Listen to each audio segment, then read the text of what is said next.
Time to talk some Chiefs football here on the Red, Gold, and Bold podcast. Jeffri Chadiha from the NFL Network, NFL.com. Sam McDowell from the Kansas City Star with you. My name is Soren Petro. Much to cover in this edition of the Red, Gold, and Bold, as we are going to talk about the injuries. Are they starting to pile up? Is it a problem for this football team? Who are the breakout players? We'll go over our list of breakout players as well. The defense focusing on creating more takeaways, expectations for FAU, breaking down the cornerback position. It's a position of need, certainly, to replace L'Jarius Sneed. How does it all shape up? We're talking about it right now here on the Red, Gold, and Bold podcast. You are listening to the Red, Gold, and Bold podcast, the most in-depth analysis of the Kansas City Chiefs on planet Earth, breaking down the Chiefs like no one else can. Red, Gold, and Bold is hosted by Jeffri Chadiha, Sam McDowell, and Soren Petro. Jeffri Chadiha is a senior columnist and on-air personality for the NFL Network and NFL.com. Sam McDowell is the sports columnist for the Kansas City Star. Soren Petro is the afternoon drive host of the program on Sports Radio 810 WHB in Kansas City. The Red, Gold, and Bold podcast is proudly brought to you by Gann Asphalt and Concrete, Kansas City's nationally recognized full-service paving and pavement maintenance contractor, making parking lot problems disappear in Kansas City since 1994. Free consultations, no commissions, in-house crews, and every project comes with a written warranty. Find them online at GannAsphalt.com or call 816-484-3338. Gann Asphalt and Concrete, one contractor, all things parking lot. Now, here are the hosts of the Best Chiefs podcast, Jeffri Chadiha, Sam McDowell, and Soren Petro. Thank you very much, Curtis. Do appreciate it. We are talking some Chiefs football here on the Red, Gold, and Bold podcast. If you're catching us via the podcast, remember, you can be a part of the conversation by joining us in the stream. We do it most Tuesdays, 8:30, 9:30. You can be a part of the conversation, so make some plans to join us there. I already got some folks lining up in the chat room that want to fire out some comments, so make sure you join us on the live stream if you want. We're on Facebook, YouTube, Twitch, Twitter, LinkedIn, everything we can think of to put it on, we put it on. So there you go. Guys, let's start things off here. We want to get to some of our predictions for the breakouts, but let's start a little bit with the injuries because they're kind of starting to accumulate. Xavier Worthy is sick. We talked about that on our last podcast. He's been missing time. We know he missed training camp time, but Joe Thuney's still out. Justin Reed now added to this mix as well with a quad injury. Jason Anderson, who works with me at Sports Radio 810, saying he thinks that's looking like maybe all the way to the regular season, if not creeping into the regular season, is at least what he's hearing. Tim Grunhard said he's hearing the same thing about that with Justin Reed. So that could be all of camp that's out there. Derek Nottie is out. Jeff, level of concern for the injuries piling up for the Kansas City Chiefs. Well, if you're going to have injuries, you want to have them now versus December and January, right? So they have a pretty good track record of being healthy later in the year. But, yeah, I mean, look, at some point you're going to get hit by the injury bug.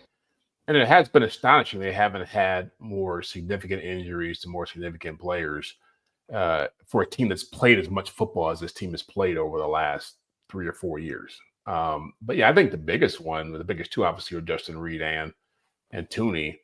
You know, Reed, it's funny because when he came in here, I thought he's an okay player, nothing really special, but he's really become a big foundational piece, a tone setter, a guy who's made a lot of plays for this team. So, yeah, I think that they've got Cook, they've got Shamari Conner, they got other guys who can play there, but I think he would be a significant loss if he couldn't be out there in week one. Yeah. Where do you sit, Sam, on the injuries? I think Jeff's absolutely right. Obviously, you want him now, right? There's time for guys to get back, but Justin Reed is one that's already creeping into the season. Andy Reid says Joe Thuney's that close, okay? And Eric Berry was day-to-day for an entire season. So I don't know how much weight we put into, what Andy Reid is telling us. Where do you sit on the injury front? Well, I just think the concern is something we've talked about before, which is I don't think this team has a lot of depth defensively. Like they might. I'm just saying they've got question marks behind the starters defensively. Jalen Watson's another guy that still hasn't played since the summer either. So yeah, I mean, they do. Look, I mean, most of these guys I do anticipate will be back before the season starts, if not all of them. I mean, I know what you said about Justin Reed, and I do think like he's not coming back like within a week or something like that. But I don't think this is something that's gonna get deep into a season, knowing that it's a muscle injury. There's some unknown there. Yeah. All right. The Tooney one is frightening to me. Like, are we beyond the timeline, or is this how long it should take? Like, that's He's questionable for the Super Bowl last year. come on. Like, we know that. Let's be real. I forgot about that. Nice little ploy by the Chiefs on that front. But like that one scares me because he's older and like there's a reason the pec is an important muscle when it comes to pushing, right? Like, I mean, and that's what you got to do all the time, every snap. And so that one to me is a little bit scary. And I also think it's scary because they went out and drafted 2 more interior offensive linemen, right? Like that was now part of that. You could be like, well, they're just looking over the horizon. They've got a couple of guys that they've got only one more year on, and Joe Tooney's expensive. So yes, that's true. But the Tooney one's the one that's frightening to me. Justin Reed, I don't like because I think it's going to be hard to replace him. You already got Brian Cook coming back from injury, so I think that's a little bit scary. But I do think that they've got a little bit more depth there. Chamari Connor has played good football, though you've pointed out you think he's the nickel, Sam, a lot that you've said that. But Jaden Hicks, Deion Bush is a veteran that's played in a Steve Spagnuolo defense. I think they've got answers there. But I don't really want to see a rookie 5th-round pick playing guard instead of Joe Tooney over there next to another rookie, left tackle, right? Or even second-year left tackle with very little experience in Wanya Morris. So I really look forward to Tooney getting back out there and then staying back out there. I mean, Tooney's the best talent for his position. I still just put more emphasis on some of these other positions. Like Justin Reed, I right now Jaden Hicks is lining up with the ones, and he's never played it down in the NFL and lasted till what was he, a 4th-round pick, 3rd-round pick. Like it's a risk. And so I just think there's more I mean, you mentioned Deion Bush, and yes, he's played a lot of special teams, but remember they cut Deion Bush out of camp last year and nobody picked him up. And so then they added him back to their practice squad. A fine player, but that is the level of player that Deion Bush is. That at least the way the league views him, I think Justin Reed's a bigger absence. Not because he's a better player than Joe Tooney, but just because I have more questions about how they fill his absence. Okay. Tooney was hurt in the Buffalo game, right? Is that the game he was hurt in? On a touchdown play in Buffalo. Yeah. So they played without him. Now Nick Allegretti's no longer here, right? But they won an AFC Championship and Super Bowl without him. What's the prognosis of that injury? I mean, you would know that, Sam, right? Like how long it is like there's severities of it, but there's nobody that comes back from that quickly. It was a torn pec, right? Yeah, torn pec. It's usually 2 to 3 months, I believe. But there's guys that get injured in the first 6 weeks of the season that can miss a season with that injury. Yeah. Yeah. All right. So injuries starting to pile up. We'll see if they get some guys back. But I do think it's important to note that it doesn't look like Justin Reed's going to be back anytime soon. Let's move on to our breakout players that we're looking for. By the way, if you've got a problem with your parking lot, you can break out with a great parking lot company, Gann Asphalt and Concrete. One contractor. All things parking lot, literally anything you need with your parking lot, they handle it. Nationally recognized full-service paving and pavement maintenance contractor. Parking lot problems, they've solved them since 1994 with free consultations, no commissions, in-house crews. Every project that they do comes with a written warranty. Gann Asphalt keeps your parking lot safer and helps you and your business avoid unnecessary delays and costly expenses. Call them today at 816-484-3338. Find them online at GannAsphalt.com. That's GannAsphalt.com. We're looking for guys like L'Jarius Sneed, Isiah Pacheco that weren't really on the radar or had maybe fallen off the radar. Maybe I'm protecting myself with one of the ones that I'm going to put on this list because I think I'm going to get harangued for one of the guys that I've got on my list. But guys to kind of come out of nowhere and really make an impact for this Chiefs and be good. I want to be clear. Sam, this message is for you. Don't be afraid to not get this right. Okay.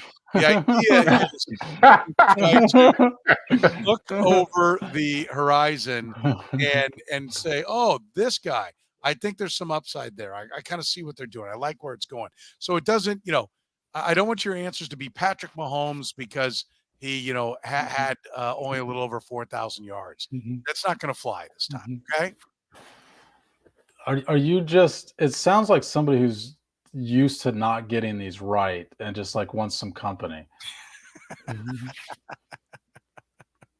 I know I like to live up to the adage of it. So I will go first if you want to set the tone. Usually we give Jeff. You're welcome to take the honors, Jeff. But this is. No, I think you're ready to You're go. eager. You've got you're eager. I'm itching. Felix Anudike-Uzomah. Right now, go ahead. You can be like, he's a first-round pick. How can? Well, he did literally nothing last year, right? So and you're picking him to do what? I'm not predicting him. I think there's breakout potential here. Okay, right? Because he comes with a first-round pedigree. We're not listing potential. We're listing guys that we think are going to break out. I think he is going to play a lot. First of all, I think I won't be shocked if the Chiefs had another defensive end during training camp.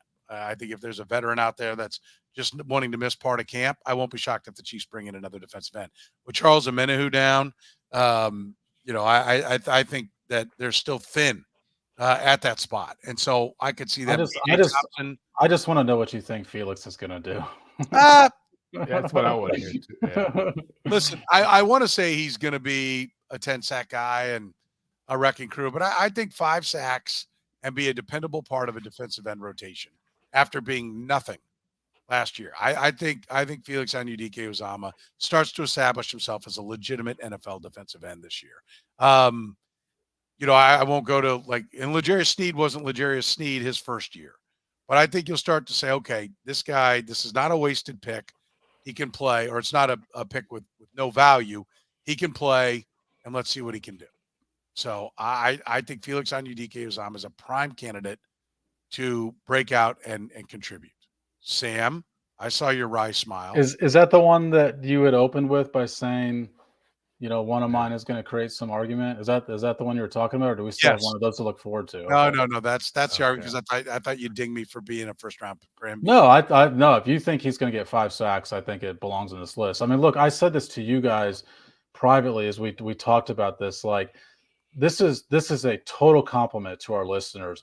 They know this team really well. And so it's hard to pick candidates that are quote unquote surprises, because our listeners follow this team really well. They follow us on this podcast. Like, they know this team. They're not surprised by any name that's on the list. And so I do think it's like, I picked 3 guys that I think are going to take a step forward this year. And if you think he's going to have 5 sacks, I think he qualifies. Yeah. I'll play some Steve Spagnuolo on Felix Anudike-Uzomah a little bit later on, but because I'm not loving what he said about Felix Anudike-Uzomah, I'll be interested to hear what you guys think. He'll be what do you think Steve Spagnuolo means with this? But I'll open with Felix Anudike-Uzomah. Well, let's go ahead and play it. You're talking about him. You want to do it here? Yeah. All right. You have it ready? All right, we'll play it right now. Yeah, I have it. I gotta flip a couple of switches. This is Steve Spagnuolo Monday on FAU. We need him to show in pads. I mean, it's a different ball game, especially for D linemen when you're in this kind of practice. But yeah, we're going to be looking for some physicality, some growth in his pass rush ability. I mean, it's year 2, right? Made a great play in the Super Bowl, which I think was great for his confidence. And I think we just, if he keeps making plays like that, he's going to get more and more confident. I think it'll be good for his game. All right. We need him to start making plays in pads. Well, the question from Nate Taylor was about what do you need to see from players in pads, specifically with Felix. Right. And I think he said, you're right. We need to see him make plays in pads. Right. And like we're not going to see it right here when it's not going on. But that concerned me a little bit from the standpoint of, to go back and highlight that, we didn't see plays last year in pads. So now we need to see plays in pads. Yeah, I think there's a different way to take that. I think there's a way to take that to say, I like what I've seen from him so far, but he's got to continue it once the pads come. And I agree. And that's my hope as to that's what he means. And that's why I'm going with FAU to be a guy to break out, is that Steve Spagnuolo was part of the brain trust that picked this guy. This isn't a guy that's been forced on him. And he's going to be like, I didn't want him anyway. But the Michael Dana signing is a little bit scary. But I think the Michael Dana signing, I'm hoping, because I think that's a spot where you should have been able to save money. Let Michael Dana go. He's a good player, but not a great player. Let him go because FAU is going to step in. My hope is that Michael Dana got signed because FAU was, or because Charles Omenihu was hurt. And they're now thinking, well, we're going to have to replace Omenihu next year anyway. Let's go ahead and replace him with Michael Dana. And hopefully it's FAU and Michael Dana moving forward if they can't get something done with Charles Omenihu. I think it is scary, especially if you're a K-State fan, that maybe they're already replacing him, but I remain optimistic that he can have a good year. So, yeah, remind me again, 'cause I didn't watch the kid in college. Like, what was his skill set? I mean, he's not a twitchy guy, right? He's No. more of like a Karlaftis type player, right? He's like a technique guy that built himself up. I mean, I think he came to K-State at like 215 pounds. As a Less defender. than that. He was like at 180 when he Was he came. that low? 180. Yeah, he played really light in Lee Summit because he was still a Wow. track. He was still a track star in Lee Summit. But he is good. He's a good all-around athlete, and he became a motor guy, and he worked on his technique. I mean, very coachable. And so the question is, did he top out there? Was that it? Did he wring out everything he has out of his abilities? I don't know, but they took him in the first round. You know, I'm gonna bet on him not being Breland Speaks, so I'll go with Felix Anudike-Uzomah. Jeff, who's first on I your like list? it. I'm going with Shamari Connor. Okay. And I know he's not a huge surprise, but I like what he did last year as a rookie. It's a very complicated system that he plays in, obviously. We all know that, until the last couple of years, Steve Spagnuolo was not somebody who was going to play first-year players a whole lot, to give them a lot of trust, especially at that spot. And he did that. But here's what I like about him. You look at the guys who played in the slot for this team over this run. Tripp Duffy was an all-pro. L'Jarius Sneed made his name at that position, and Tyrann Mathieu was an all-pro. And so I think that's the spot in this defense where you can do a lot of damage if you're any kind of a player. And I think he's set up for a lot of success in that role. So I think he could end up being their best defensive back at the end of the year. Yeah. Okay. I like Shamari Connor. Sam's been beating the drum for him for a long time, and the spot is open. Yeah. Obviously for him to get the reps. Okay. Sam? Yeah, I just the last note on Felix, because I wrote on him after he got drafted. The listing that I used for his weight was as a senior in high school. As a freshman, you're right, 215 he comes into. And also someone in here is saying he's not a track star. He was an all-state triple jumper, so I don't know what they're talking about with that. But hey, Sam just hitting people. Pow. So I guess the first one I could do is just overlap, because I've got Shamari Connor on my list as well. Okay. I think first of all, I think he is gonna be the biggest benefactor in terms of snaps on the field with L'Jarius Sneed leaving. I mean, I still think he winds up starting a cornerback, as we're talking about Joshua Williams, Jalen Watson, Nazeeh Johnson. The guy that's actually going to play more is going to be Shamari Connor, because he's going to play the slot corner. But he can play the third safety too when they need him to. And if Justin Reed's out, like I said, right now that it's Hicks in the game and with Brian Cook, but I still think Shamari Connor, if it has to be, could be that guy. And he was just, what's really funny about this is when we go back with drafts and we look back at like draft grade type stuff. I remember 4 years ago, everyone loved the Chiefs draft, but they hated Mike Dana. Mike Dana is the first guy to get a multi-year, second-year contract with the Chiefs in a really long time. A couple years ago, everyone loved the Chiefs draft, but they questioned Shamari Connor. Yeah. And I think he's got the best value. I'm not saying he's the best player of that draft. I don't think he is, but I think he's got the best value of anybody that they picked in that draft. I just think he plays above what a lot of people thought. He can play multiple positions, and look, I'm betting on Dave Merritt too, right? I think that's part of what Jeff said. Like, they coach these guys up really well, and so I think we're betting on a track record here too. Okay. I'll go with Nazeeh Johnson for my next one. He was all the buzz and all the hype. They're running him up there. This may be a complete crash and burn, and all Nazeeh Johnson is a name that's being thrown around to try to motivate others. But I'll take a shot with him. I think they like the skill set, or the people I've talked to, I know they like the skill set. I think, I'll buy the buzz last time. I may be completely wrong, but I also think that they always want the young guys to move forward because they know they got to keep turning that spot over. And so I'll take Nazeeh Johnson. Has he played at all? No, he was hurt all last year. Yeah. He was running with the ones, got hurt in camp, and missed the whole year. He played And the year before he didn't play at all. Yeah, he either, was right? he was a special teams guy. He was one of those 10 rookies that dressed in the Super Bowl. Okay. Okay. That's fair. You love you some Najee Johnson. You've been that's the only name you ever bring up when you talk about that corner spot. It gets said to me a lot. And so that's what I'm trying to figure out. Like, is this a hype machine? Is it like we're going to cut him and so we want his name out there on the market and hopefully somebody will give us a draft pick for him? I don't know, but we're going to find out. So I'll roll with it. Okay. Number 2 for you, Jeff? In honor of Eric Eager, I am choosing Noah Gray to be my number 2 option here. And Travis Kelce is turning 35 years old. We know what happened to him last year at the start of the season with a knee injury they thought was really bad when it happened. He had back issues the second half of the season, really struggled until he got to that Chargers game and got a break and then turned it back up in the playoff. I imagine we might see a similar type of season from Travis Kelce where he's going to have some aches and pains. They've been talking about a pitch count.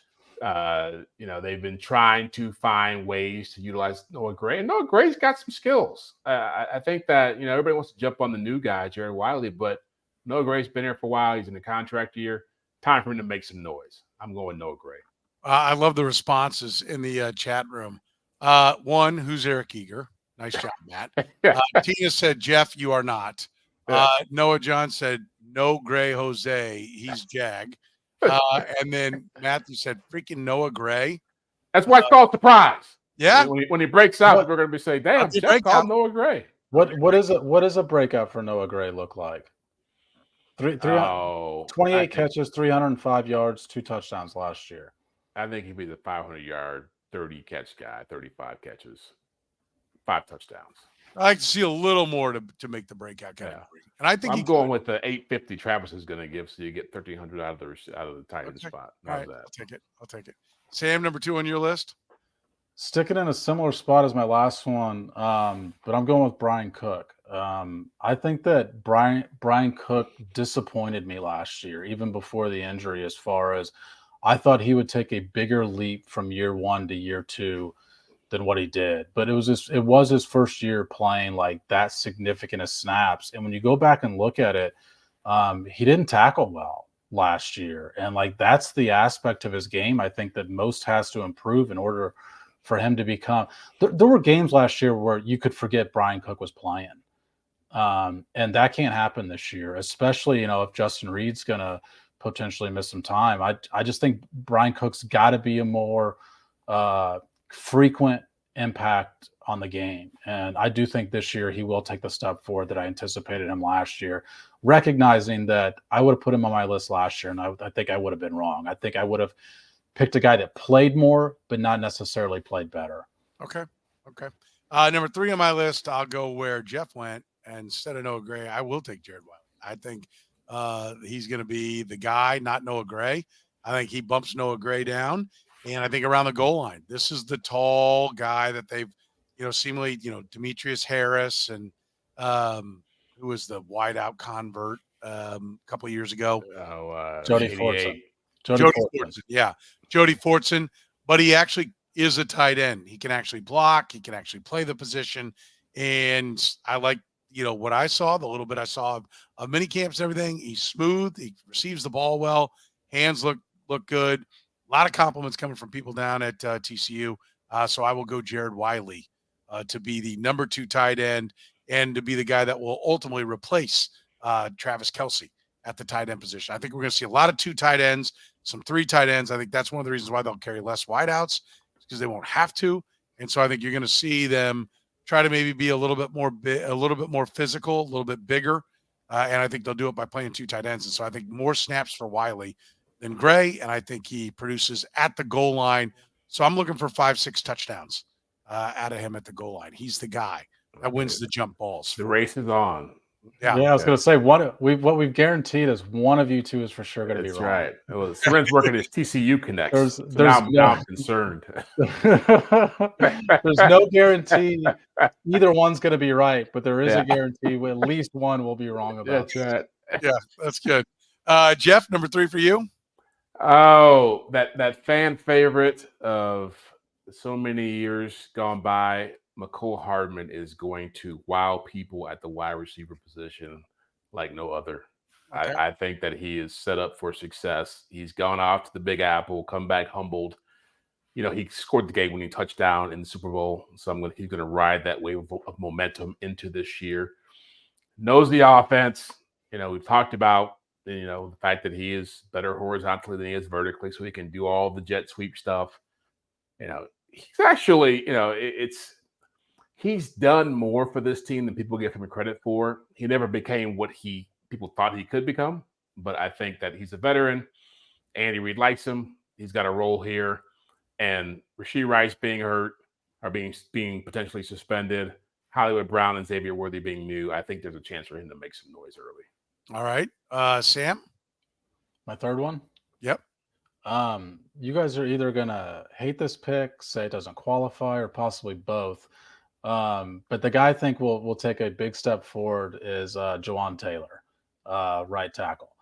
And what's the big step forward? He's not – he's look, the gap between him and second most penalties in the league was like 8. So if he's second in the league in penalties, it's a major step forward for him. I'm gonna say he cuts his penalties down in half. He was at was at 20 last year, or 23 flags, I think, and 20 accepted penalties. When you go through it, 10 of those 20 were in the first 6 weeks of the season. And I just thought because of the way he was spotlighted on opening night, step forward offside is really good. No, Johnson, a big step forward. Yeah. Offsides. That's one of the better comments. Pre-snap. But I thought from the moment he left that field on opening night, the game became a mental battle for him in a way that it wasn't for a lot of other guys. And I think it did get to him last year. And so I'm banking on the fact that if that's potentially behind him with a fresh start, we see a better version of Jawaan Taylor this year. I don't love it. I'll be honest with you. I don't love it. But I took a first-round pick, so how much can I, really throw stones at you over this? Tell me which reason you don't love it. You don't think he'll get better, or you don't think he qualifies as a surprise for being good? I think there are not many people that think Jawaan Taylor's going to have a good year. And I think that's why I say I don't love it, but I understand it, because I think there are people that think he was awful last year and he wasn't. And I know that he wasn't. One thinks he was awful. Yeah, that's probably Lester. Yeah, Tommy thinks he was terrible. But I think he was, I think he was very good in the playoffs. And so, picking up where he left off, I think if you go back to week 3, this would be a bold prediction. But I think right now. Well, we didn't call it a bold prediction. We said surprises. Yeah, surprise. Breakout. Yeah, that's fine. That's why I said I don't hate it. I just don't love it. Is that okay? Do I have to love every one of your picks? No. In fact, I prefer you didn't. Yeah, probably better off for everybody involved if I don't. Let's be honest here on this. All right.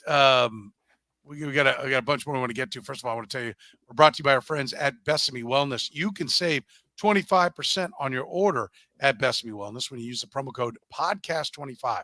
That's it. Very simple. Podcast25. Save 25% on your order at Besame Wellness. Besame Wellness, online or curbside. Shop daily at Besame Wellness for all your cannabis needs. Open Monday through Saturday, 9 to 9, Sundays, 10 to 6. Locations in North Kansas City, Liberty, Smithville on Berry Road, and in Warrensburg. Even delivery for medical marijuana. Getting your cannabis has never been easier. We at Besame Wellness strive to make your life as easy as possible and cannabis as accessible as possible. All right, let's talk about forcing more turnovers. This is supposed to be a point of emphasis for the Kansas City Chiefs. I want you to listen to this. And this is Steve Spagnuolo again. When was this? Yesterday or today, Sam? I forget. Yesterday. Monday. So Monday, for those listening a little bit later on with the podcast, talking about creating some more fumbles on the defense. Well, I mean, we're always talking. We chart the number of punch outs or attempts to punch out because we just feel like if it's ingrained that it'll show up on game. Now, last year we didn't get as many as turnovers, fumbles as we're used to. So it's been a big emphasis. And now I tell you what, the other thing that happens, I always say this, is it makes your offense better too. Because if they know our guys out there are going to be doing this, then they're going to tend to be high and tight.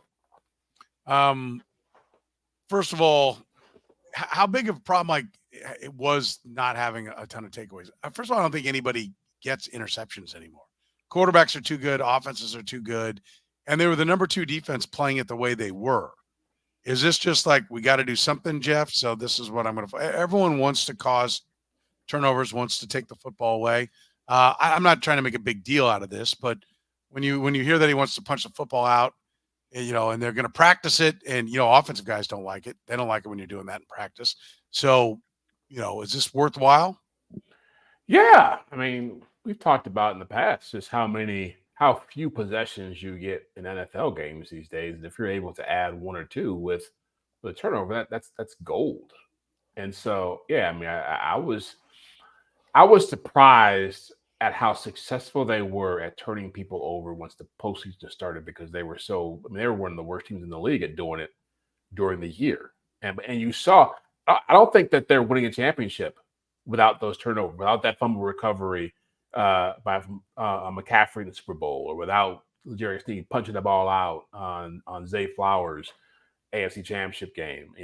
Those were enormous plays that were being made. Charles Menahue sacking Lamar Jackson. So yeah, I think that every team works on this. I don't want to make it sound like it's like they're reinventing the wheel over here doing it, but yeah, they got to be better at it this year, because again, if somehow they wind up in a situation where the offense isn't as dynamic as we expect, those plays are going to be a big factor whether they repeat or not, or three-peat.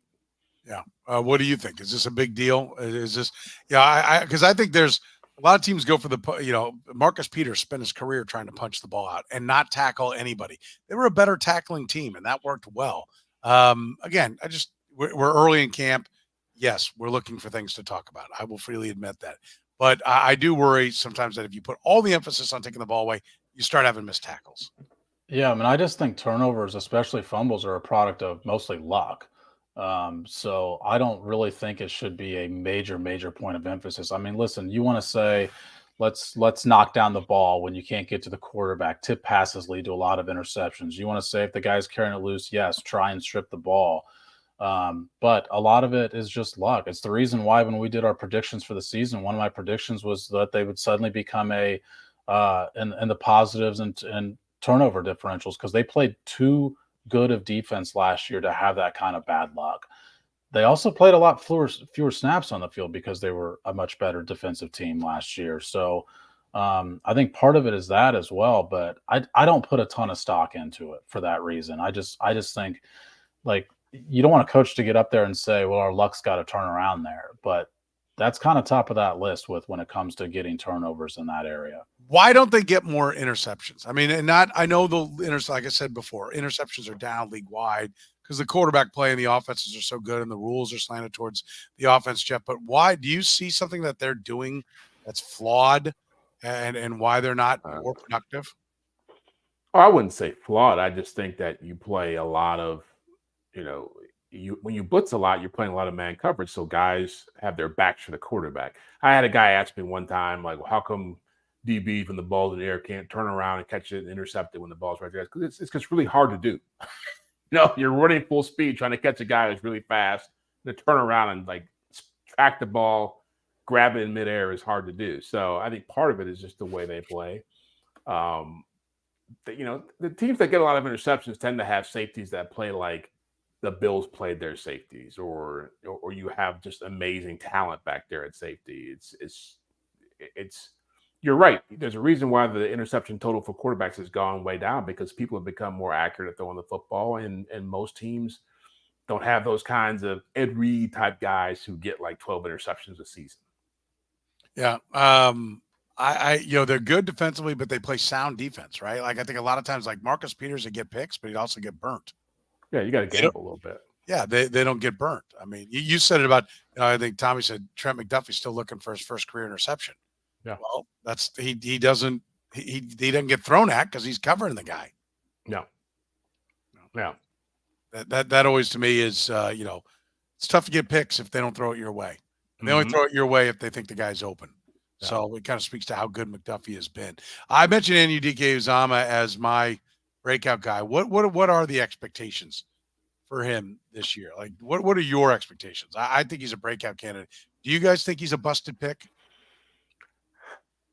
I'll let Sam answer that one. He's got his track background and his writing his biography, his memoir. By the way, for those in the podcast, the fight that was going on whether or not he was a track star in high school.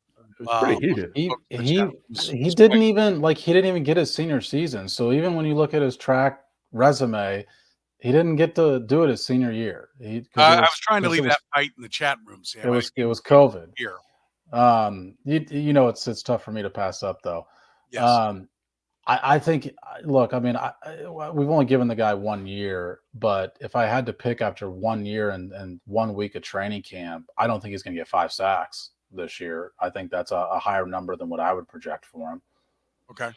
Yeah, I mean, I think it's a crowded position, so it's tough. It's only crowded because he's not. It's only crowded if he's not good. Yeah. I mean, that's fair. But Dana turned it up. He was brought into play a lot of obviously be a starter last year, and he was banged up, right? But when he showed up from the draft, right, he was hurt coming in, right? He missed OTAs all summer last year. Yeah, and so unless you're a super dynamic athlete, it's just for some guys it takes time. I'm not giving up on the kid. I mean, I think that he was productive in college.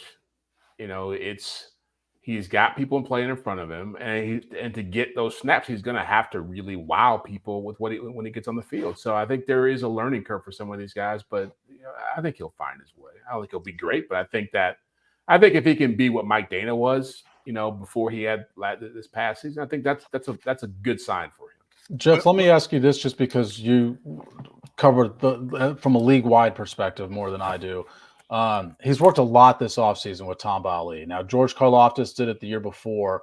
I'm sure you know plenty of instances where former players, recently retired players, non-recently retired players become like individual position coaches for guys that are currently in the league.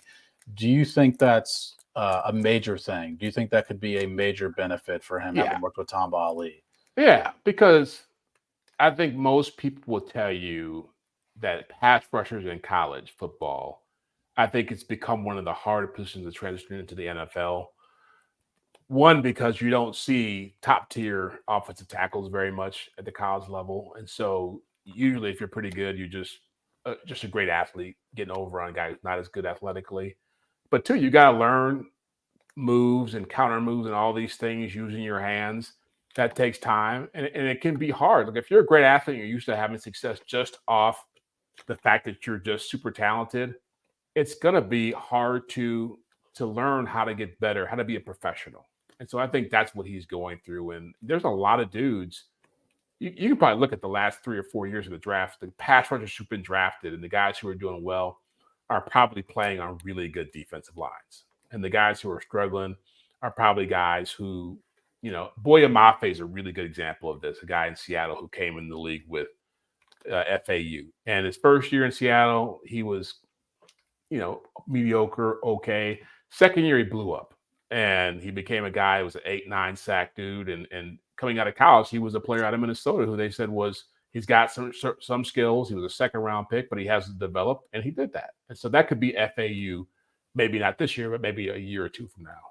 That's the most optimistic case for FAU, right? I mean, Soren, that's the case you should have made. No, there are actually a number of guys who kind of no-show their first year on the edge and then end up having big numbers. No, but I'm saying the reason behind it. Like, I think what Jeff just explained is the reason behind that. Oh, for sure. For sure. I didn't have a case of a good example, a case study like that. You're right. That would be nice. Thanks for critiquing my podcast performance here live.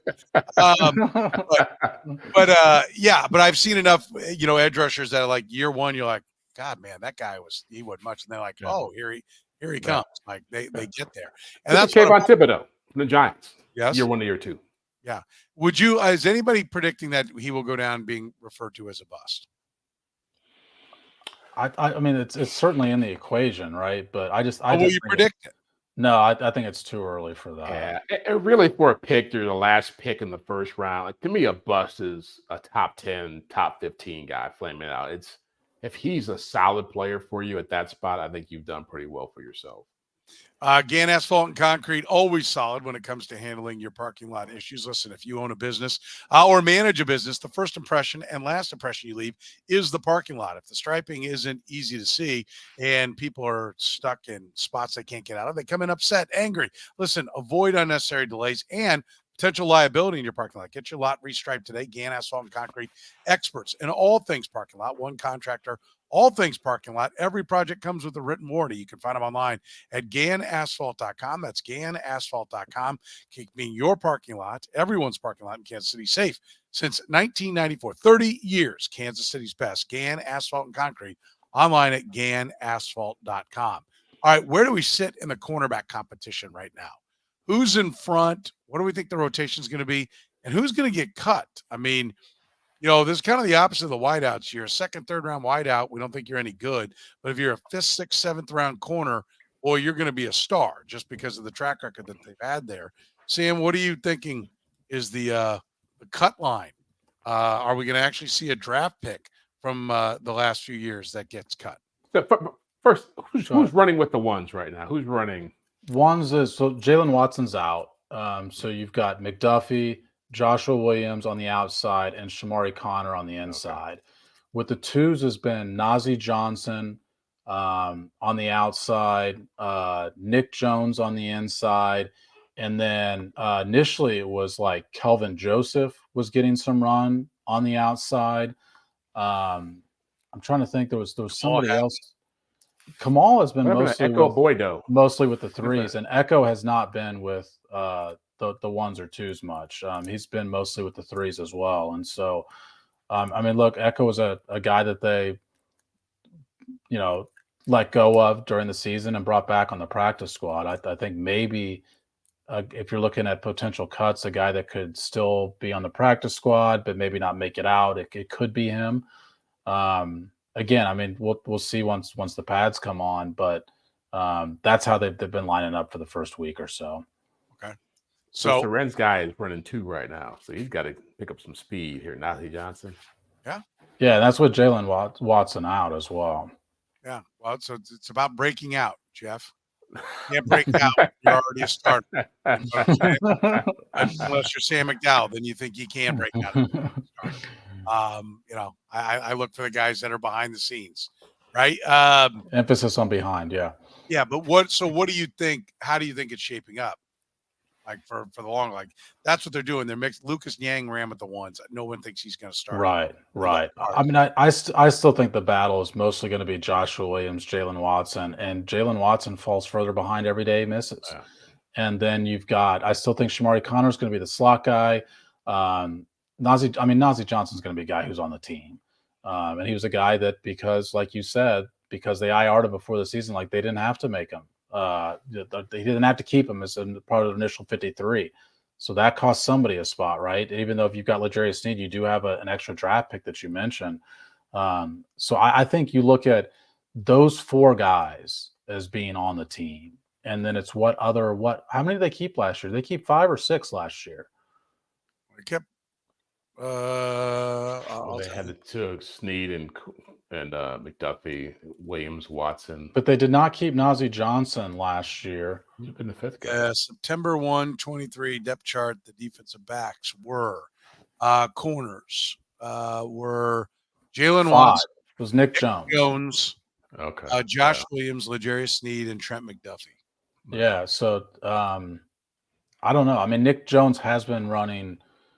He hasn't set out any of the twos. And Shamari Connor was one of the safeties. Reed, Cook, Edwards, and Connor. So, they kind of had 3 pure safeties, 1 hybrid, and then 5 corners. Okay, so they could keep 6. They could keep 5 plus Connor, in that same, and sort of match that same scenario. In which case, Josh Williams, Nazeeh Johnson, Jalen Watson, Trent McDuffie. And I would say, if I had to pick on July 23rd, Nick Jones. But don't you feel like, again, going back to how Spagnuolo is and trust that Josh Williams and Jalen Watson have played in big games and made plays in big games. They haven't obviously been full-time starters, but doesn't that give them the advantage in something like this? Yes, and I mean, I think Joshua Williams could have been somebody's breakout candidate. I mean, I think he's the guy that probably has the highest ceiling among that group that's not named Trent McDuffie. But there's just been inconsistency there. And I mean, I will say, like, you walk in the locker room and talk to everybody on the team, Joshua Williams will be one of the smartest guys you talk to. Like, he's got the mental ability to know what he needs to do to take the next step, but he's got to apply it on the field. Yeah. Kamal Haddon, question about I him. forgot about him. Yeah. This year's draft pick.